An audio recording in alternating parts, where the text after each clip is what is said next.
Dawn Finale. Ja, jetzt spielen wir ein bisschen weiter. Wir werden jetzt vielleicht heute das Finale erleben von Until Dawn. Wer wird überleben und wer wird sterben? Finden wir es jetzt heraus. Weiter geht's. Ich ziehe mein Mikrofon raus, dass alles unkommentiert ist, um die Atmosphäre nicht zu stören. Das heißt, ich werde unkommentiert das Gameplay lassen. Das ganze Spiel hier ist für Zuschauer unter 18 Jahren nicht geeignet, weil es ist ein Horror-Game. Wer Horrorspiele nicht ab kann, sollte dieses Projekt hier lieber nicht schauen. Das war's von mir. Jetzt geht's los. Viel Spaß. Ich, Es geht los, wenn mein Mikrofon rausgezogen ist. Ihr seht's oben am Balken, wenn der Balken weg ist.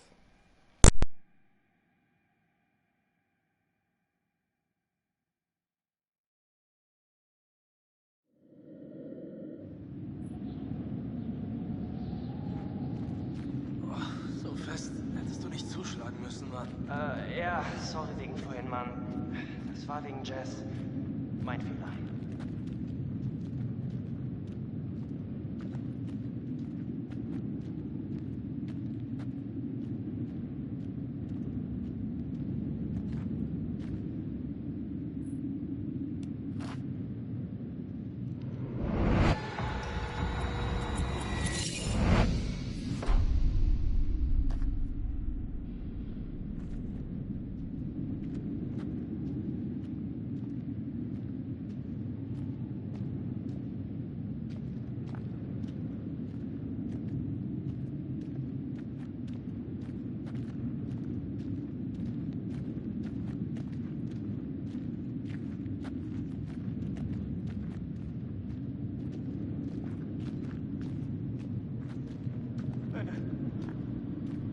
Nein.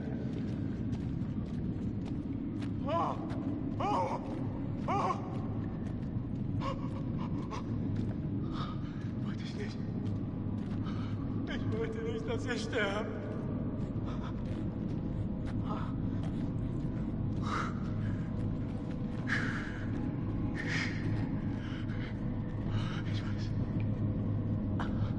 Ich weiß. Okay.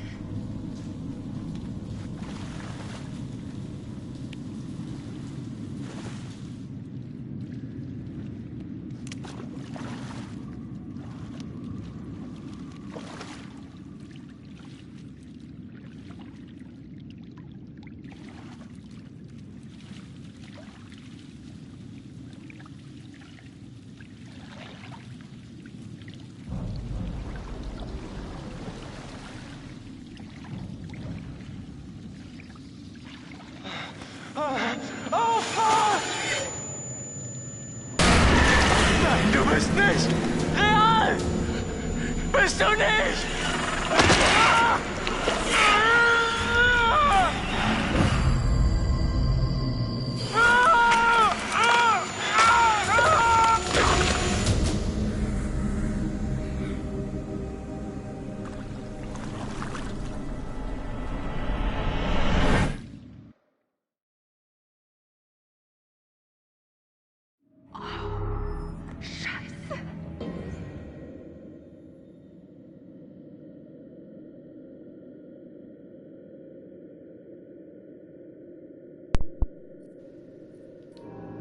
Und da ging er von uns. Der gute alte Josh. Leider wurde er getötet. Ich weiß noch nicht, wie man den retten kann. Also, ja, schade, dass Josh, aber ich würde mir gerne wünschen, dass er überlebt hätte. Schade. Wir lesen das noch durch und dann geht's weiter.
schlimmer, wenn wir hier bleiben.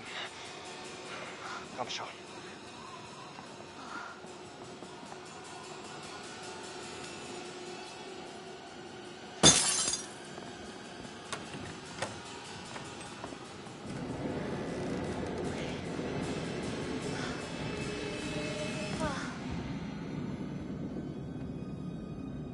Mike, was ist mit Josh? Oh Er hat ihn. Gott, was für ein furchtbarer Tod. Nicht gut. Was sollen wir jetzt tun? Sehen wir im Keller nach. Vielleicht ist da noch jemand.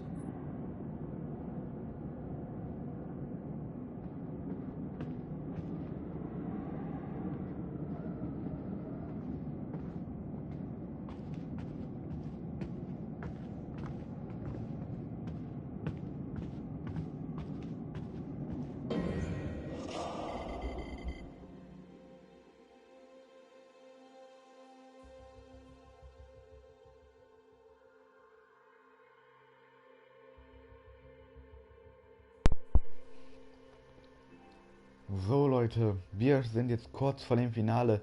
Jetzt möchte ich sagen, wer unbedingt überleben soll. Sam und Mike, weil ich mag die wirklich sehr gerne. Und sie sind bei mir leider beim ersten Mal auch am Ende gestorben. Jetzt müssen beide überleben. Ich hoffe, dass sie überleben. Sonst haben nämlich nur zwei, oder nein, einer nur überlebt. Oha. Wer wird überleben und wer wird sterben? Jetzt finden wir es heraus.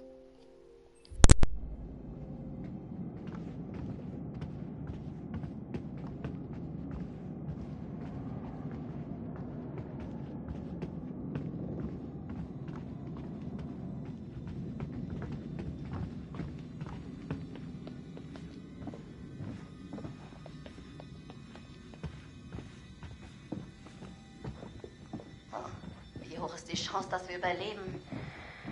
Daran will ich gar nicht denken.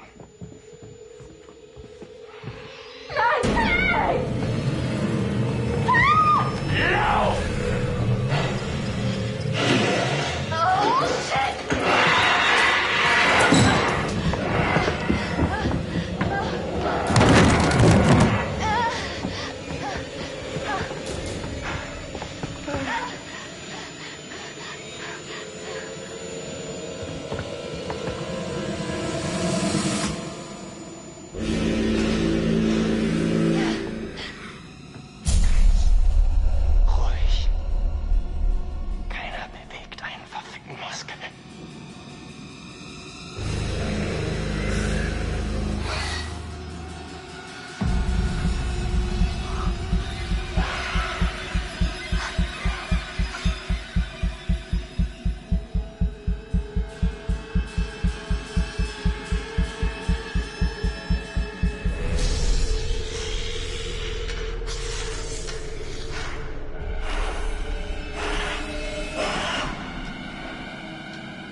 war mein bester Freund und vielleicht... wir hatten keine Chance. Wie gelangten Sie in die Minen? Ich wurde getragen und geschleift und... Was konnten Sie sehen? Ich weiß nicht. Ich weiß nicht. Er ist voll durchgedreht. Wollte uns was antun. Und ich hielt ihn für den Angreifer von Jazz. Er war doch mein Freund. Nachdem seine Schwestern verschwunden waren, haben wir oft geredet. Er sagte, ich wäre die Einzige, die ihn versteht. Ich dachte, wir ständen uns nah. Wenn Sie mit jemandem reden wollen. Danke, nein. Manchmal nach einem traumatischen Erlebnis. Ich sagte doch nein. Das war Jessica. Ich weiß nicht wie oder warum sie da unten war, aber ich weiß, ich habe sie gehört. Ihre Freundin Ashley, sie sagte, sie wollte Ihnen helfen. Nein, Sie sagte, sie hätte Sie rufen gehört. nicht mich. Möchten Sie uns etwas sagen? Nein. Es... Dann haben Sie mit Nein. ihr Schluss gemacht? Okay. Sie müssen verstehen, diese Dinge...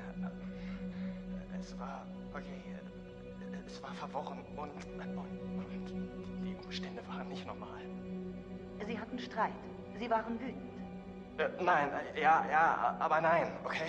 Okay, so war das nicht. Wie war es dann, Michael? Sie war infiziert, okay? Und wir dachten, sie würde auch einer. Also, was sollte ich denn tun, oder? Ich musste sie stoppen und ich musste es verhindern. Die Verwandlung. Mike, Was wissen Sie noch? er hat mich gesucht. Wirklich. Sie gesucht?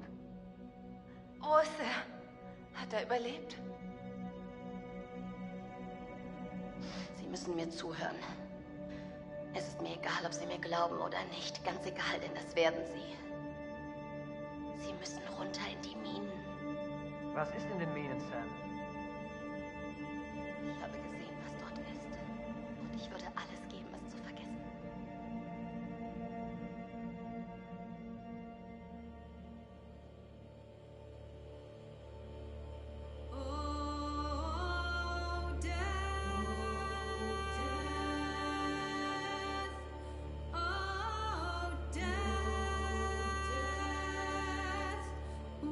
You spare me over till another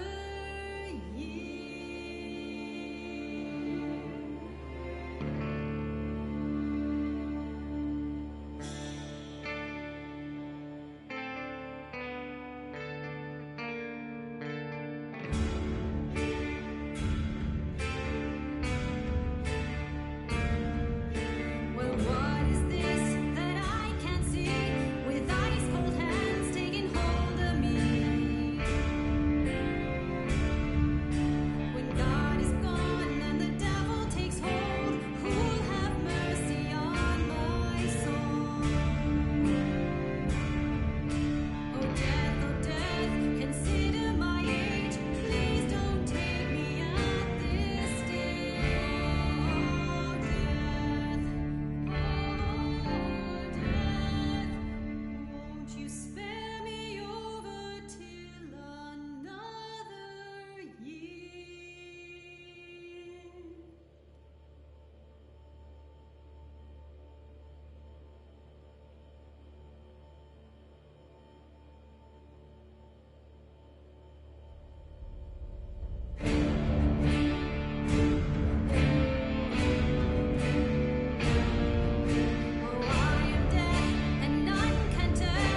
Ja, Leute, und das war Until Dawn. Ja, Sam hat überlebt, Mike hat überlebt, Jessica hat überlebt und Ashley hat auch überlebt.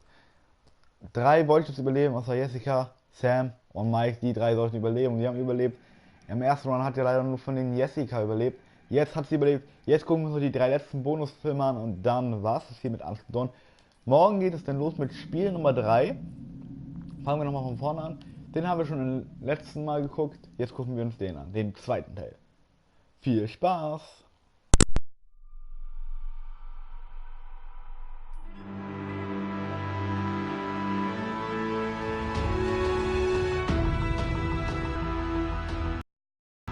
Because Until Dawn has a dynamic, ever-changing story, the facial performances and the body performances are recorded separately, with different systems.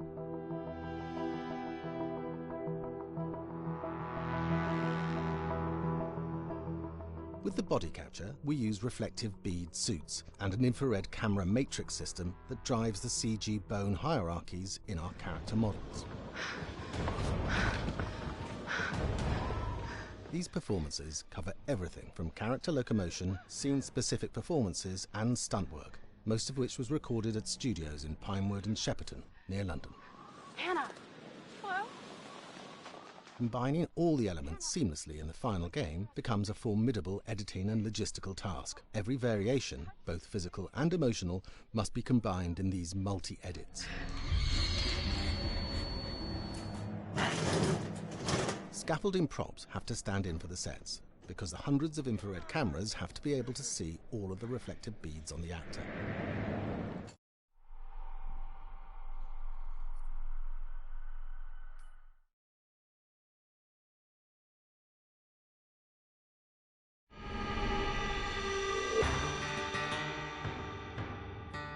America's Northwoods border region. Within this land of 10,000 lakes and miles of dense timber, a hideous creature is believed to lurk. The Northwoods is probably one of the last frontiers in America. There's still a lot of places in this area that hasn't been set foot by man. Monsters and mysteries exist here because it is remote. Up in the Northwoods, winters are long. In times of biting cold and isolation, a devouring monster is believed to come forth. It's terrorized native people for generations. Growing up, I was told, like, don't go outside, the Wendigo will get you.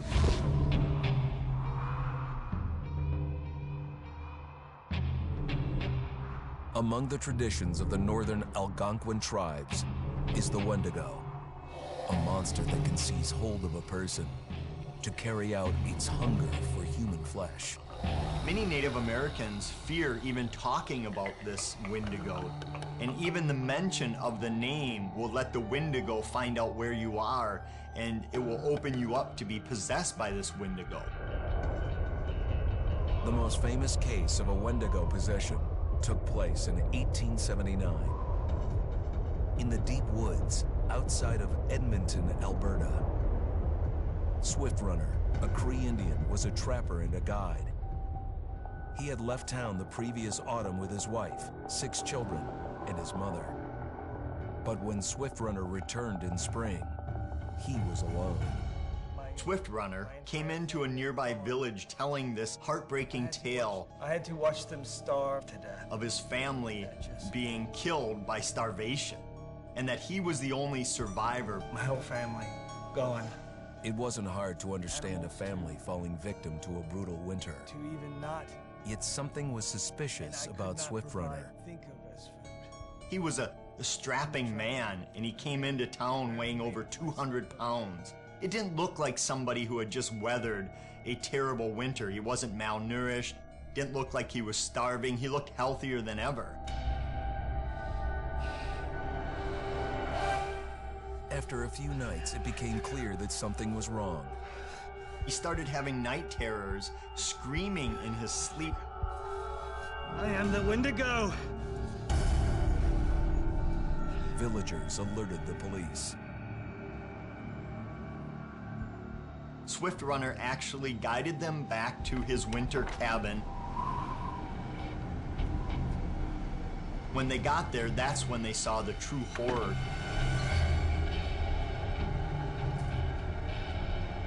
Human skulls were scattered around. Many bones, some of which had been snapped in half, and the marrow inside had been drained. They had never seen anything like it. Swift Runner had killed his entire family, shooting them, hitting them with an axe, strangling, and then eating most of their bodies.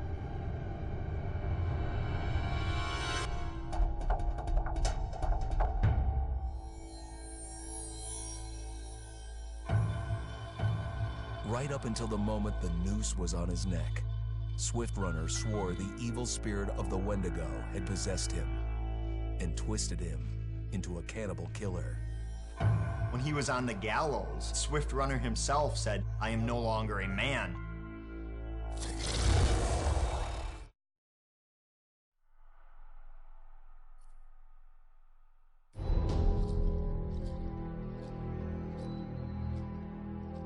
Just move over there. Go on, move. Let me say what I came to say. I'm here to tell you what you're up against being back on this mountain. You should never have returned. I don't know why you did after what happened last year. You mean with Hannah and Beth? Yeah, how could you know without being involved? I don't take kindly to you kids coming up here to my mountain. Your mountain. The mountain don't belong to me, it's true. But it don't belong to the Washingtons. This mountain belongs to the Wendigo. Hi, this is Lee Robinson, production designer at Supermassive Games. Understanding the ancient myths of the Wendigo was key for their development that helped the visual look. Through sketches and concepts, these elements were visualized, such as eyes being milky, almost dead, with loss of lips and eyelids due to frostbite, fangs growing and arms and legs getting longer, with skin hardening and thickening to look snarling and menacing, yet withered and lean. The hell was that? Another fucking piece of... Fingers and toenails extending like claws, allowing them to climb effortlessly. We made them look gaunt and weathered, and having ragged remains of clothes they wore. Blood-stained and rotten, with patches of hair still remaining, they retained strong skeletal limbs, which enable them to be agile and quick through the environment. Where are you? My name is Jamie Gallipo, animation director at Supermassive.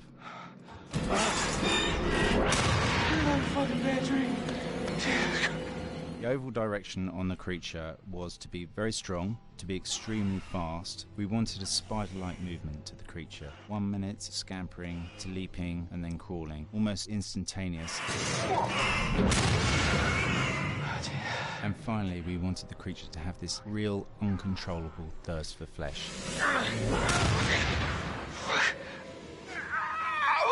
From a sound design perspective, the Wendigo is a real challenge. For the main vocalizations of the Wendigo, we used our own vocalizations, various different animals from the exotic to the farmyard, various plugins and processes to gel these sounds together and keep a human resonance behind that voice, telling the backstory of the Wendigo.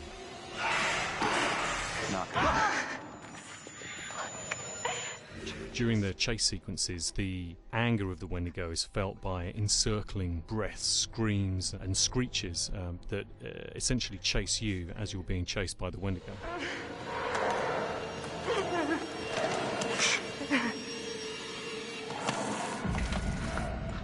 We would layer them up in a multitude of layers, sometimes 15, 20 sounds playing at the same time, to build up the vocalizations for this fearsome creature which is always in attack mode, hyperactive and chasing you throughout the game.